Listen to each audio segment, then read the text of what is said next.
सुना कोई ना के जाके कैसे कि हमारे बाबूजी आवतन। अरे तार बाबूजी आवत रहन तो अपन काम धंधा छोड़ दी, आवत रहन तो बैठा के नाश्ता पानी करइयो।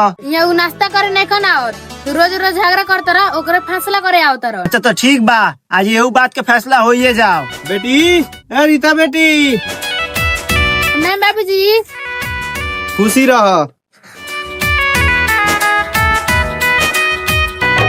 बोला बेटी, काहेला बोलाइलू हो? बाबूजी घर में रहल हमार मुश्किल हो गल बा, कैसे ना आदमी से शादी करा देले बनी।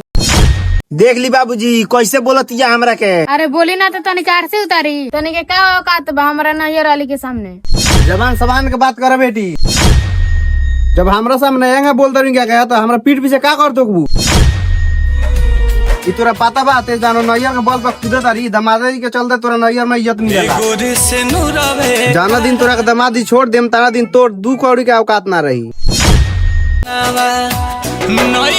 के बाद यहाँ के बात कोनो हमरा लगावे के ना चाहिए।